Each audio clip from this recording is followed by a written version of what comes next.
so I don't want to put words in your mouth, so I'll just speak from my perspective. I see myself as, right, and when I use the word pragmatic, I use it like in the, in the Jamesian, I'm using it in a strict epistemological sense, right? So I want to do my sort of pragmatic best to figure out the conditions of serious play that are most likely to afford people to exact without falling into the usual trope of a utopia.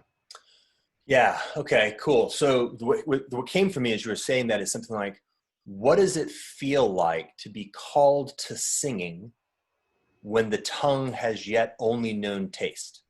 Right. It's like that labial experimentation of the discovery of like we're right next to singingness, right? We're almost like, there's like this kind of experimental, like lurching into and like this cracking and croaking, like this coordination between the voice box and the lungs and the lips and the tongue. It's funny. It's actually, you watch a child learning how to whistle. Yeah. It's like that, right? There's something there, man. I can fucking feel it. It's almost there. But all I can do is like sometimes pucker my mouth and blow, but it's not quite coming through. Yeah. That's the place, right? So it's important to recognize that's the place, check this shit out. How a good metaphor. Utopianism is when a kid does this. Think like 3-year-old. Ooh. See what I just did there? I faked it. Didn't actually whistle. I puckered my lips like I was whistling, and then I hummed. I could do those two things together. That's utopianism. Right? Utopianism is what happens when you fake it. When you try to simulate the reality that we can kind of sense is right over there. If we just kind of get all the right pieces together in the right way to generate the possibility that we can sense. Like we can sense that possibility in some, like, oh man, it's just almost there. And utopianism is faking it. So, okay, so one, don't fake it. Don't pretend that you're doing something you're not doing. Good. That's useful. Yeah, and recognize that there's, it's practice. There's a practice, and that practice is this really interesting practice that happens in a certain mode, or it happens in this mode of serious play. Yeah. One of the things I actually did during the sort of the most quarantined period of this last few months was pick what are life skills that I have always been interested in getting that I've never spent the time getting because I got time. What am I going to do? So I focused on this whistle, right? The 2 fingers in the mouth. Yeah. Still not there, but I can kind of do it. And so I actually had that exact experience of like, okay, hold on, like this and that kind of, you have to be in a very experimental mode. You have to try different things and play back and forth. And yet here's the trick. And this is the thing that I think is, I don't know, like hammer on steel. The orienting basis of the subtle awareness of the directionality towards getting it right. Yes. Well, this goes towards the faith stuff we've been talking about, I think. Yes. So let's just unify. It's the thing that is searching inside the space of the adjacent possible. If I think about just this problem, how do I whistle? And if all I did is try to do a combinatorial across all the different configurations available there, no fucking way, right? It's a nearly infinite problem. Yeah. There's some way to have access to a set of constraints that radically constrain, like 1 times 10 to the 120th constrain the configurations in the possibility space such that it actually is something that I can then begin to operate within. And so there's something there, right? There's some, like you said, there's some mode, something that we have that we can use to notice or do something around that constraint characteristic. And then something that we have to be able to explore within the boundaries of that constraint characteristic. Okay. Vague. Too vague. Okay, well, let me go back.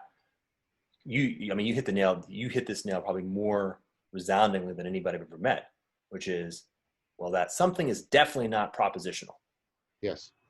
That something is something that has to, by definition, take into account and take advantage of the whole lineage of the universe from the beginning until the moment you're right now. Right? If it doesn't leverage all of it and the best of it, it's definitely not going to get the job done. Yeah. So let's not take a narrow slice through like a a particular subset of that whole that was super interesting in the 1950s and just do that. Like, let's actually really think about how do we grasp the whole of reality as much as we can and bring it to bear in this particular problem domain. Yes, I agree with that totally. Ha! Yeah, this is where Greg's stuff gets extremely mystical very quickly. What's he call it, like the sun elephant or something like that? Yeah, stuff like. But it's not a bad metaphor, right? I mean, in some sense, what we were just talking about is that each of us then is a particular, right? We're a singular aspect of that whole and in continuity with that whole. So there's a way in which this story of the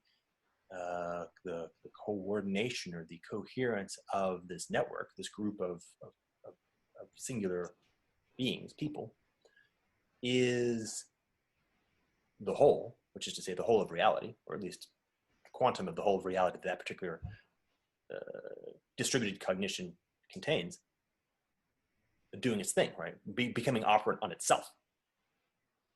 I think that's right. I mean, and that in a sense completes Aristotle's model, because what you get at the highest level in his model of human beings, I mean, the gods are above it, but they're not in the analysis, is at every previous level you have machinery of actualization, right? So the plant actualizes a particular potential in organic manner that couldn't be actualized before, right? And then the animal actualizes a potential in vegetative existence that couldn't be actualized before.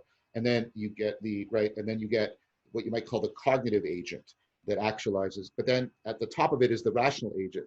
And what the rational agent does is they appropriate that actualization as a kind of self-actualization. The actualization process becomes recursively self-actualizing in the rational being, because the rational being is aware of all of the other and can bring that into its processing in a way that a plant can't, an animal can't, or a merely cognitive being can't.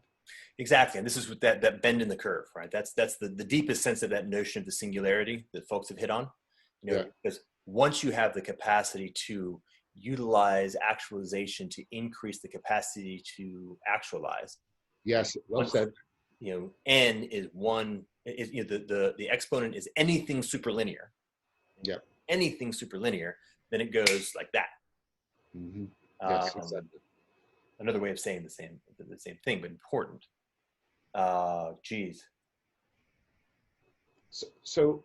Oh wait. So this is crucial. So this is it just landed. I just want to remember the animal does not dispense with the plant. Right? The plant does not dispense with chemistry.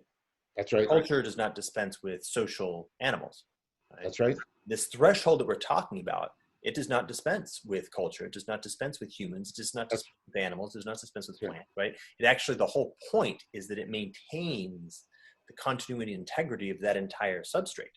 Right? That's right. That's right. And that's why it's better to think of it along the metaphor of exaptation rather than the metaphor of revolution.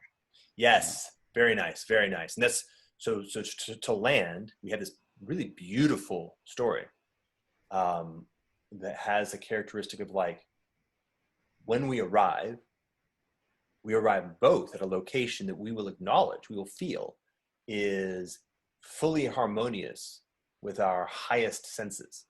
It will feel and appear to be of both the highest value and the most highest truth, of which we can be aware, right? It'll be awesome, right? It'll be awesome in the sort of the banal sense, and then also, right, simultaneously, it will be awesome in the deeper sense. Right? It will open us up into a whole new gig about, again, about which we can say very little right now. But we can say that the awesome in the deeper sense will always be self-consciously aware, crucially, self-consciously aware of the necessity of its maintaining the integrity of the awesome in the more banal sense in perpetuity, or at least for a very long time. That's very good.